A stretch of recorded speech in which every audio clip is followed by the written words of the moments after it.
the numbers he put up.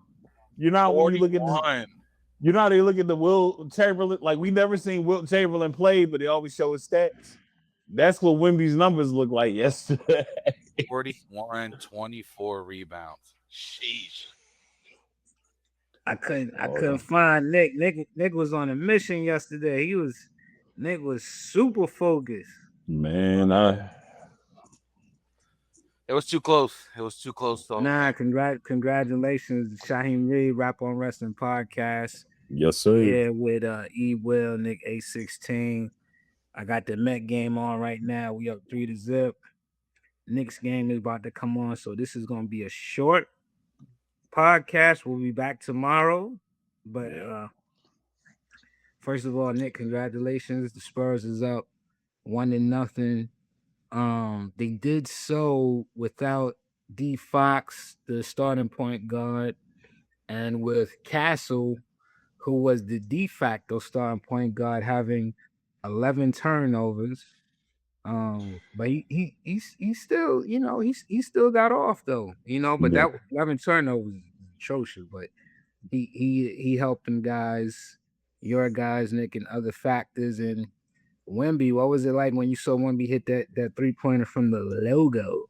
My heart sank, shot. Oh my gosh. Because I was already counting this out. I was like, man, I don't know.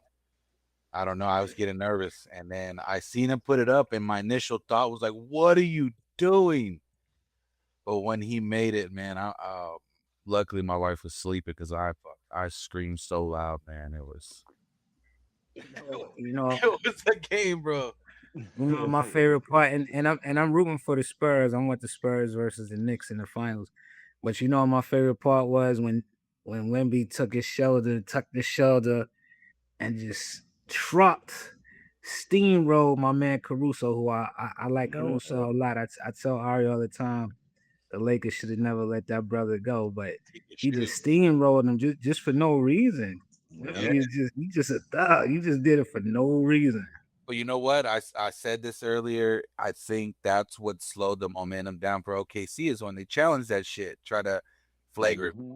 That man, the crowd was going crazy. I was like, I was nervous, but that gave Wemby time to rest. It gave everybody a good little breather, and we got the W. So I'm gonna go out on a limb to say, like, Wemby is of this era, but his mind state, his passion, he from the 80s and 90s.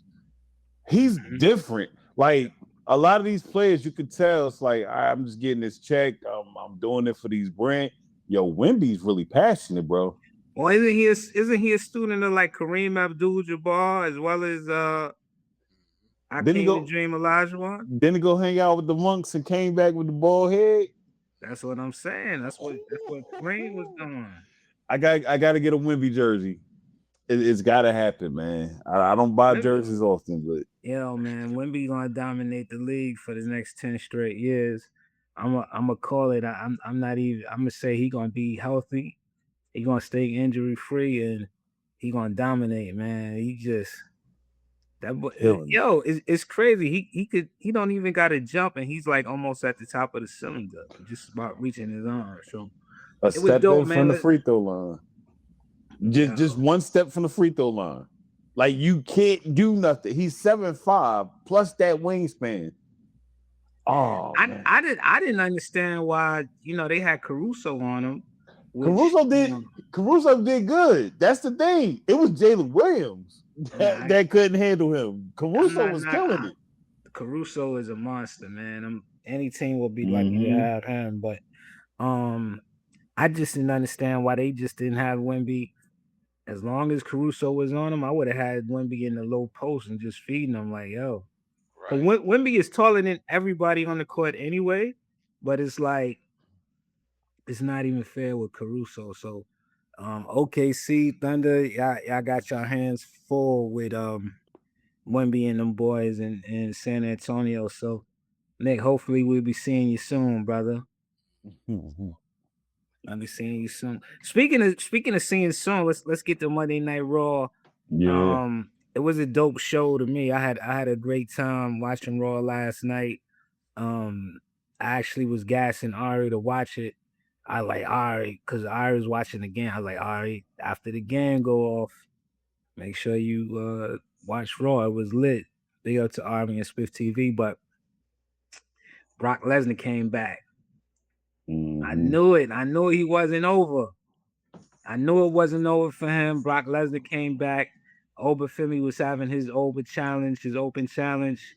And while he was in the ring posing, Brock Lesnar came up from behind, jumped Oba, gave him like 1,300 F5s, left him in the ring.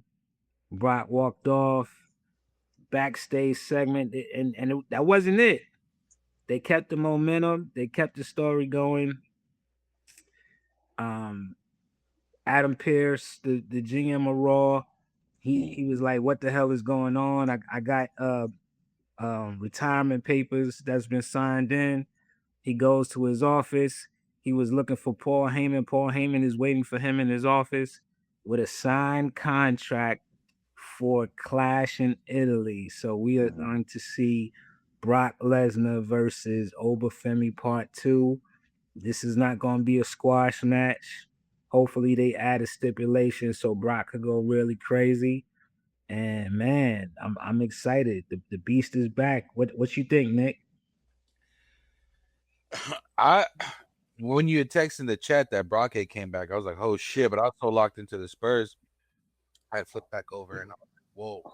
Wasn't expecting that either. So, but I'm just like, you know, who wins, you know? Because like, man, like Oba went out as Oba's losing. You know what I'm saying? It's retiring Brock. So it's like, man, I would hope it goes away to where the match could end to where they both could look good, you know, like maybe just double count out or something where they both look strong. But it's like, to me, it was like, they got me, but like, what was the point, man? Like, I don't know. I mean, the point was the WrestleMania moment, you know, like it was when you look back at WrestleMania, it's like, damn, that was a special moment. People was talking. And it was truly special. Like if we just capsulized that moment, it was truly like one of the greatest moments in WrestleMania history. I don't think it goes down the drain that Brock is retired, then come back from retirement, because I mean, at least for me, because I never thought he was gonna retire. SummerSlam is in Minnesota. I know there's no way in hell he would have missed that. And I feel like people saying that, okay, SummerSlam will be his last match. I feel like Brock Lesnar is going to keep it going. You don't think the people in Saudi Arabia is going to shell out the money for Brock to be at WrestleMania next year? Come on. I'm about to say, the check big enough, he'll do it. Right. I mean, I think it's big enough right now. It's no limit. It's no limit to that money over there. What you think he will? I mean, it was a nice surprise because, again, for the first time in a long time, WWE actually had a surprise. Like, it wasn't on the dirt sheets. It wasn't leaked out. It was an actual surprise. And see how surprises work? So it's like it was good. But at the other hand, it's like it's repeating the same cycle. Like, you got a whole roster full of people just sitting there. Like, why we keep going back to these old dudes? But that's the match. Wait. Hold on, V. I can't let you do it. Here's the thing. Let you do it. He will. I can't. Here's the thing. It's a trilogy. Oba won the first one. We know Brock's gonna win the second one. So my concern is about SummerSlam. So Clash of Italy, whatever. But SummerSlam, it'll be good. But it's just, I mean, I guess I'm happy to see him. I don't know. Come on, bro. Bro, I don't get excited. I don't get excited by all these old heads coming back because I actually like wrestling. So I'll be wanting to see some of these other guys. You have a whole roster. You have almost 20 people. 200. You got Ray Phoenix at the Gingerbread Man funeral.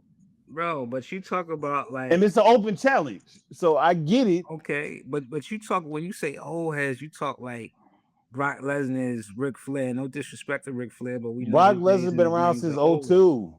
It's over 24 years. but he could still compete in a high caliber. I mean, That's WrestleMania didn't prove that. You know, he got his ass beat in WrestleMania, it. but Don't matter. I think Don't. Brock can still compete at a high caliber, man.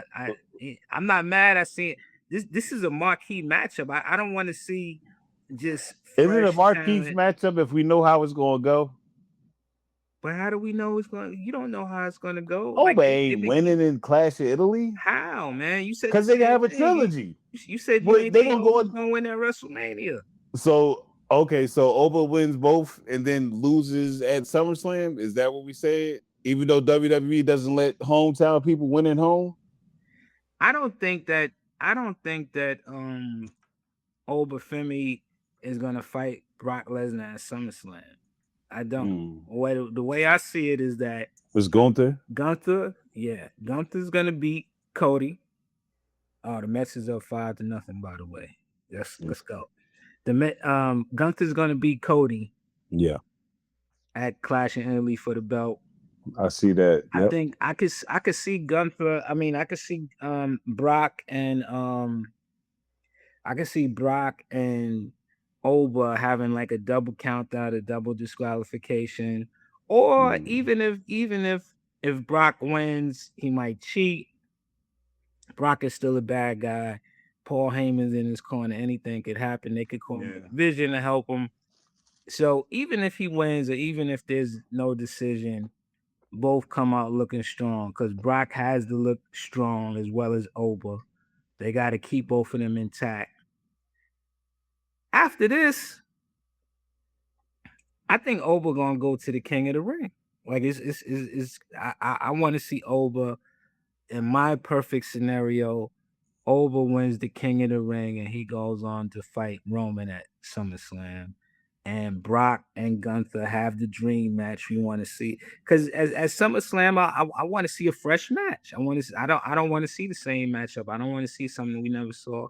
I would love to see Oba. I mean, I would love to see Brock at SummerSlam. I would love to see Brock Lesnar fight Gunther, career versus title. And guess what? Brock ain't losing. You think he wins? I think he wins the belt, and I think we get the third match in the trilogy at WrestleMania next year. Now, whether they're both champions and it's for a unified belt, or whether one is going for the other belt or no belts on the line, I think we get Brock Oba at WrestleMania next year as the third match in the trilogy, because they really this is the first PLE ever in Italy. So if you look at this lineup, man, we'll do a preview piece for this and predictions. But yeah, I mean, you already got Cody and Gunther, Brock against Oba Femi, and Jacob Fatu, Roman Reigns, tribal warfare match. That's gonna be crazy. Last night, and this is the brilliance of the Bloodline. Jacob comes out first. He's cheered. He's over. He's getting cheered like a baby face. The Usos come out, his antagonists. They getting cheered. They're baby faces. Roman comes out. He's getting cheered over the top rope. Jacob beats everybody ass. He's getting cheered for beating up the Usos. Roman comes out. He's getting cheered for stopping them. Jacob's getting cheered because he's whipping Roman's ass. Then they jump him. Like they took it back to the old Bloodline where the Uso brothers, double kick, double, I call it the Sabat kick, like back in the days. But double super kick, super kick, out of the super kick. They give him the 1D. Roman gives him the Superman punch. Jay gives him a spear. Roman gives him a spear. They beat the hell out of Jacob, and it's all cheer. Now y'all was just cheering crazy for Jacob when he came into the ring, and now you cheering for him to get his ass beat. And y'all was just cheering when Jacob was beating up the Bloodline, but y'all cheering for the other way. So the brilliance of it is that everybody in this angle, the whole family, whoever wins, whoever loses, they're all over. They're all main event status. Like this is the brilliance of and the dominance of the bloodline is that we don't know who the good guy is or who the bad guy is. And to be honest with you, there is no good guy and bad guy in this because it's family. So they both have their reasons and it's deep rooted. And this is some intriguing shit. Like I'm locked in. It's okay.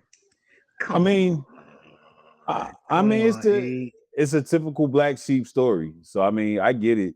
Like he watched everybody eat while he was starving on the indies, and you don't feel that same sense of loyalty.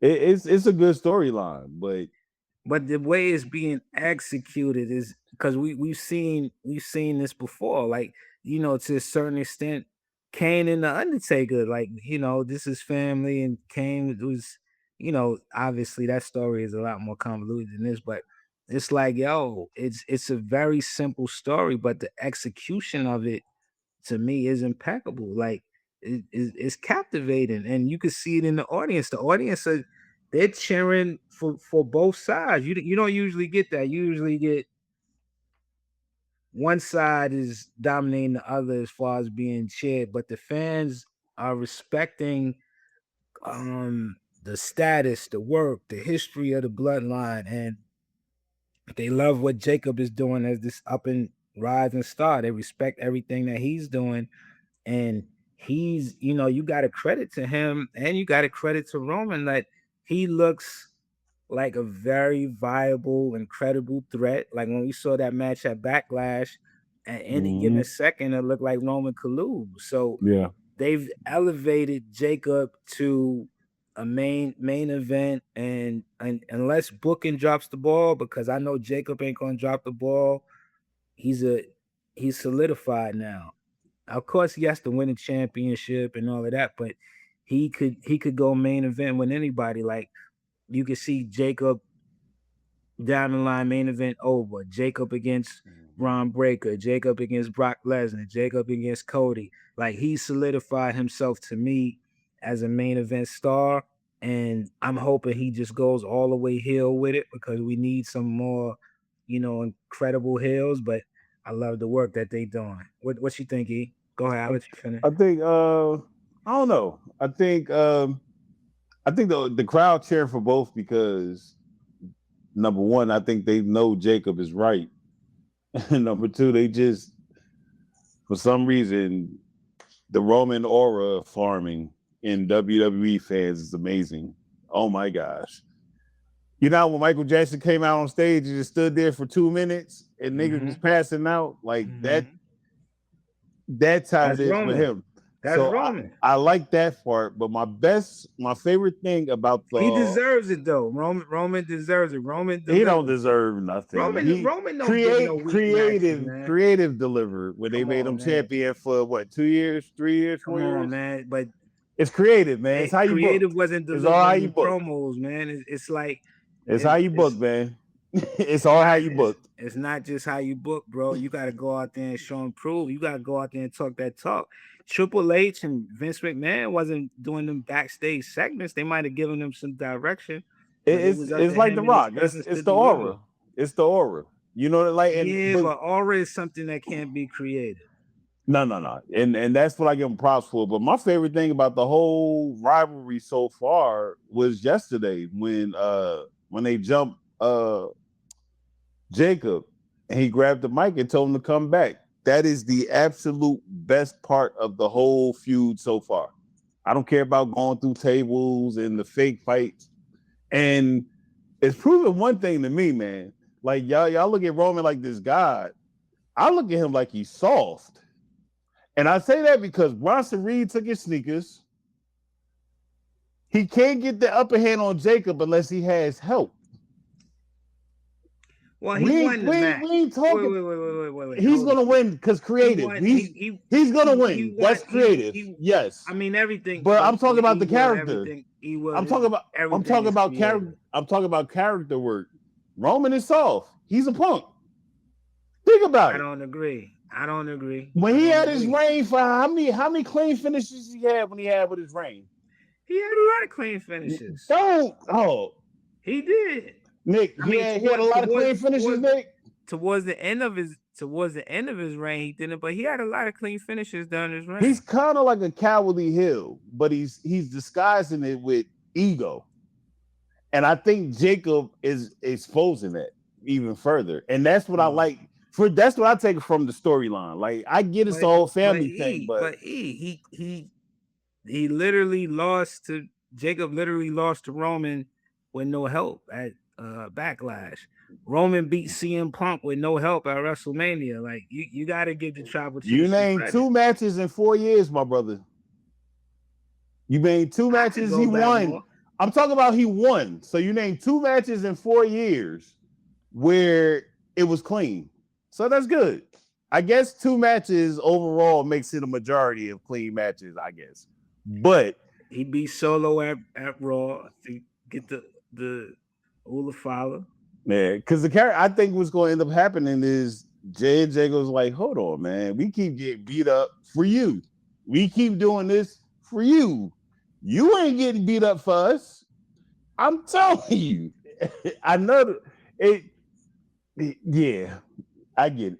Like, you know, they have different types of hills, you know, and he's I want to call it like an MJF type hill if he's going to be a hill where you talk the talk, but you're going to run. You're not going to have the fight when they challenge you to the fight right away. But he's not a heel, and he's stepping up to the fight. Like he said he was last night. He said he was going to sell out Jacob. He stepped to Jacob. He never stopped being a heel. I'm sticking with the fact that the family thing is just the rules. He cares about having that belt and having that power, and he'll step on his own family to get to it. Well, Jimmy and Jay look crazy back there still after all they've been through. They do look crazy standing next to him. LA Knight, and that's what I'm saying. LA Knight, all these other wrestlers keep pointing it out. Like, bruh, this dude come and get. But he, in turn, like, I mean, I don't. And then he lays, he excuses it by saying it's a family thing. No, I mean, look. I mean, I've gotten to a point as adults with my own blood brother, to where things have come down to where, you know, to where they get. Yeah. And then the next day, you know what? Hey, it's over with. Out of pocket, bro. We're both out of pocket. Yeah. And that's family. You know, sometimes that family shit runs a little bit deeper. So yeah, I know. Trust me, the Usos. Yeah, you're right, bro. 100%. Roman, the only one benefiting from this relationship. They took the heat away. I feel you, but it's like that's like their big cuz, you know. And they But hey, as long as Roman gets the Aura farm and get his male fans in the tizzy, that's all that matters. Well, you know what I'm saying? I think oh my God, it's Roman. Everybody likes Roman, man. You gotta stop. I like Roman. I get what you're saying. You hear what I'm saying, right, Nick? I get what you're trying to say. Yes, sir. 100%. I like Roman. I just think that, put it like this, in the history of wrestling, when Zeus showed up, there's no way in my mind, in real life, right? Ain't no way Hulk Hogan could ever beat a Zeus. Right. Do you hear me? I don't think Roman pretty boy ass can beat a fucking Jacob. A hungry blood who was in jail with 7 kids. Ain't no way Roman soft ass can do something with that. He needs help. Now, he didn't have help. I think when he beat Jacob, that was Jacob's first time in the spotlight. That won't happen again. If it's clean, it won't happen again. So you saying Jacob wins this tribal war? My original prediction was that Jacob loses and he eventually falls in line. And the Usos will go for the tag titles. Jacob will go for the mid-card title. Roman had a big title. But while Jacob's holding that mid-card title, he's drinking Hennessy but he see Roman drinking white Hennessy. Like, you know what I'm saying? Like, Roman would be drinking wine. okay, so he's eating McDonald's and he see Roman over there eating Five Guys. Why you get to eat the $15 burger and I got to eat the $5 burger? Oh, you talking about like when Ice Cube when Ice Cube saw that Easy was eating lobster and him and Chris was eating McDonald's? That's my prediction for them. And I do think it'll be a split. I think maybe the Usos will go with Jacob, or one will go with Jacob and one will stay with Roman. And it'll keep the bloodline going. I mean, in my perfect world, I would just have the MFTs come out and try to help them. And they turn on Solo when they join Jacob. And Solo will have to go back to the bloodline with the 4. But then we see Zilla join up with the MFTs and Jacob. So it's a nice 4. I've been waiting for Zilla for like 3 years, man.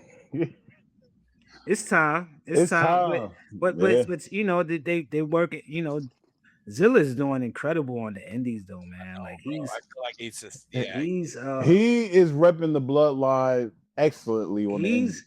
He really is like West Side Gun and Griselda and all of those guys of wrestling, because you know, hey man, you're not gonna hear Griselda on the radio and none of that, but they got all the respect.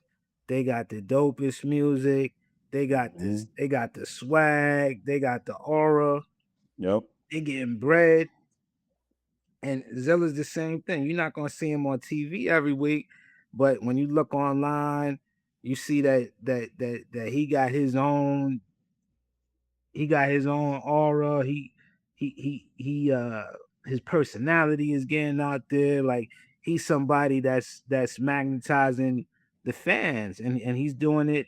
You know, not 70,000 people or millions of people on Netflix at a time, but he's doing it like venue after venue, 1,000, 15 people, 1,500 people at a time, and he's doing it slow and steady. They say wins the race, and Zilla's doing a hell of a job. Yeah, yo, House of Glory, Reality of Wrestling, Booker T's joint, he's killing it.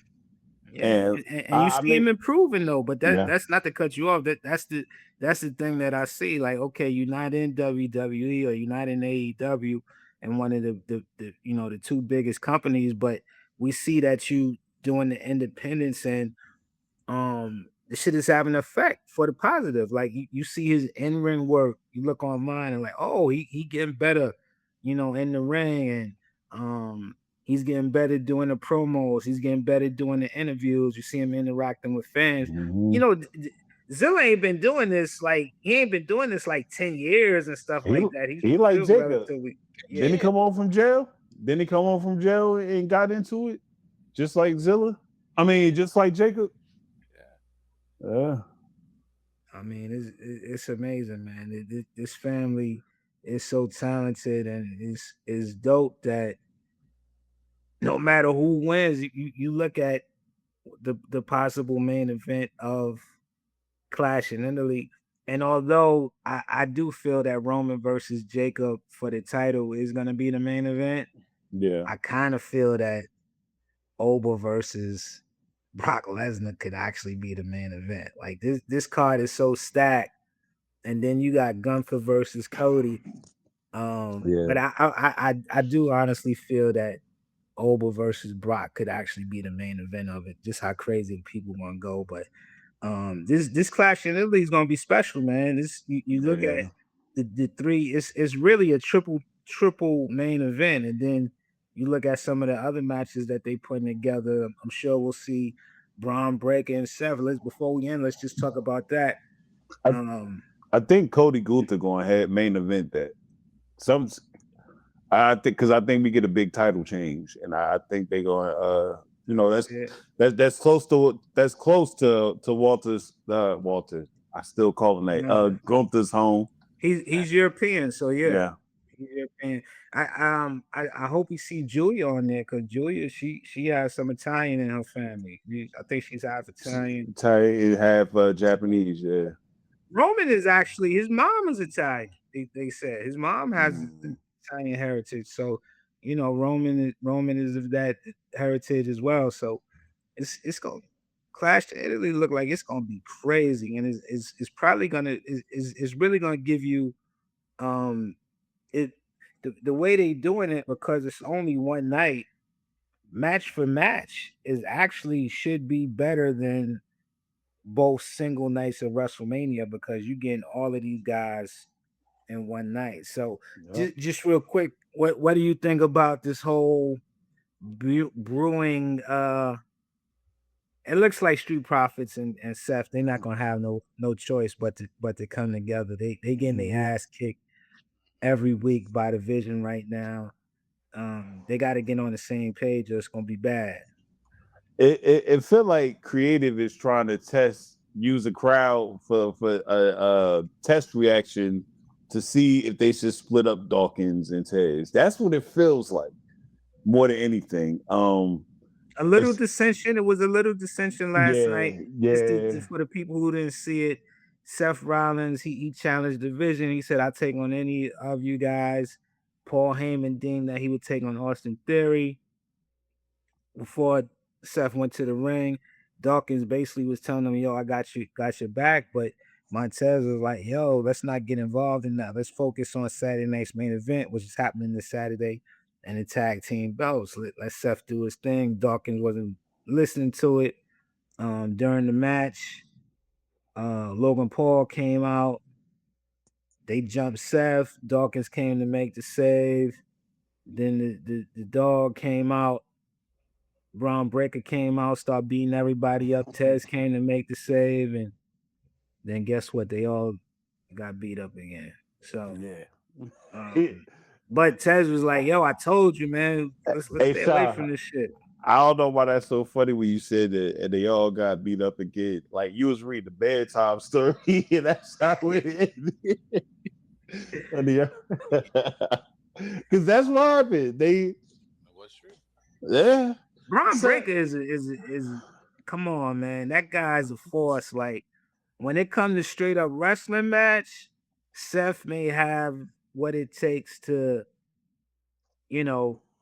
win the match, like outsmart him. But if it comes to straight up brawling, he can't hang with Braun Breaker. Did you see that Braun Breaker, when they was fighting outside the ring, he did a flat-footed spear over the ring steps and spared Seth Rollins? Yep. I was like, what? Come on, man. I really like Braun Breaker, man. And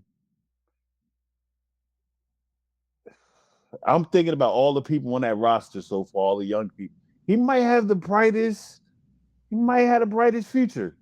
Like I love Oba's my favorite. Mm-hmm. Oba's my absolutely favorite last 4 years in WWE, but Braun is undeniable, man. It's the energy. He could just do shit that nobody could do. He is athletic. They're all great athletes, but I mean, he does the standing Frankenstein off the top rope. He does the standing backflip. He has to slow down a little bit. Like, like people worry for Darby.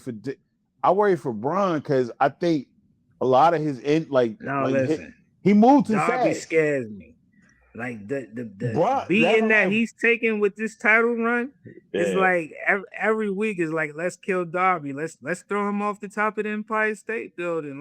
To know Darby is to know where he come from. He's from He's from Jackass. He's from that. When you said that, I started seeing all those CKY videos, and he was early ones. Listen, I respect it. I respect. I'm just scared. He scares me. I really be scared watching Darby. I think it's good. I think it's a good thing for the aspect of realism to wrestling. Like I brought him up because Braun, like WWE has a style, and their style was a little bit slower paced than a lot of the other companies. I think Braun you can take him right now without training on the outside, and you can put him in these other companies, New Japan, where they're stiff, AEW, where they move a little bit faster, and he will still thrive. A lot of people can't do that. You know what I'm saying? And we see it all the time. Like a lot of the stuff with him, he's moving a little bit too fast. I can't explain it. Like he's so hyped that like when he do the top rope Frankensteiner and he falls on his head, it's like just take a quick second to think. Like I'm worried more for him than Darby. I think that he done had a couple of concussions already too. Yeah, I think he'll slow it down, man. But I'm gonna say this: I think everybody better count their days because Bronson Reed will be back in a couple of months, man. Like that's my guy, man. When he come back, the Vision's back on top because it's for them. The Bloodline better get unified by the time, at least have 4 members by the time Vision comes back. Street Profits and Seth better get themselves right because they don't play enough on this with Bronson Reed. Bronson Reed, they got him as a henchman, sidekick in this faction. He's literally the only man to beat Okada and Roman Reigns. Think about that. You beat the top 2 stars, and this is in New Japan to Okada. This is right before he went to AEW. So it's like I want to see Bronson Reed get a bigger push. Bronson Reed gonna get busy, man. He gonna kill it. He gonna kill it, man. So, I mean, he broke his foot for this. He broke his leg for this, man. He broke his ankles, both ankles. Yeah. Or his tricep. He went through a lot. So hopefully we see him back soon. Yeah. My brothers, I know we'll see y'all soon. Let's reconvene tomorrow. We got a lot of AEW stuff to talk about. We got to talk some more about this Drake Iceman because he will been killing that. He been killing Drake. You know, it's funny. Man. I gave the album a 6 out of 10, and his stands just been harassing me for the last 3-4 days. So I've been having fun going back at him. You know what I'm saying? Yeah, having fun trolling. Can you imagine going ham like that over a 6 out of? And credited sources have given that a 3 out of 10, a 1 out of 10. I'm a nobody. And they are you're not nobody. You're somebody. I mean, compared to Pittsburgh, you know. I like Iceman though. He had some joints on there to me. And that's my point. I didn't say it was bad. I said I like some of the songs on there. It's just not what I wanted to hear right now. Like my man's almost 40. I need introspection. It's introspect. Like more than just being heartbreak over girls and your friends, your male friends. Like I'm like, come on, man. You're almost 40. Like you ain't been through nothing. You ain't go through hard times when you got fired from Degrassi and Degrassi was over. You trying to figure out what was next. That's that, man. Talk about something else. Yo, bro. Drake been a superstar. He been the biggest rapper and he been super rich the past 15 years. Bron, you really hurt my feelings. The Mother Rose ain't hurt my feelings. Bro, I'm so sad. He been a superstar and super rich at least the past 15 years. Like, what hard times he had other than that? I mean, give me like something. Like, to me, you can't be a GOAT without introspect. Every GOAT had, if you Jay, Nas, everybody has some type of introspection. He don't have nothing. I give it to you.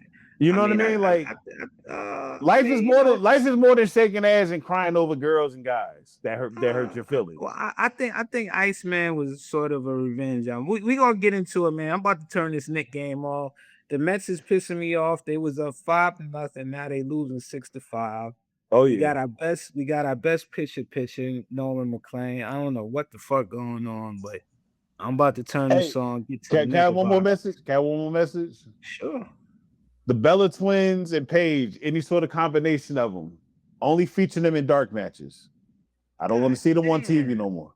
And let me tell you, from when you're watching at home, the crowd is happy to see them during the entrance.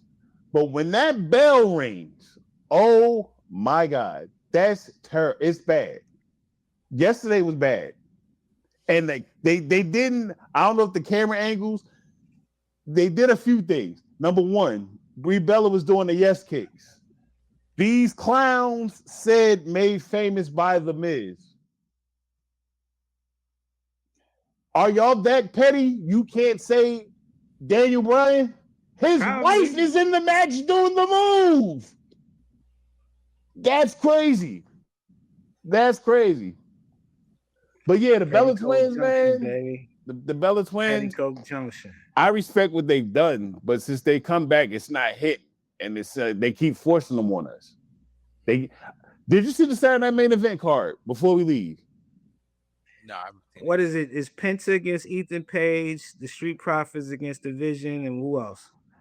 You got Lash Legend and Nia Jax versus Brie Bella. You got Jade and the Baddies versus Rhea, Alexa, and whatever. And you got it's 3 women's matches and 2 men's matches. None of those women matches had me excited. Like none of them. Like not one of them. I could care less. I know that the Vision and Street Profits are going to tear it down. I know Ethan and Penta are going to tear it down. They tore it down in AEW. So I was happy to see that match. But they got to put more effort into my message, put more effort into the women's division. Saya Kamatani is the best women's wrestler on the planet. She's coming to America. She's about to make her American debut. Y'all got to step it up, ladies. Y'all have to step it up. Where's she going? AEW? It's a deal with MLW.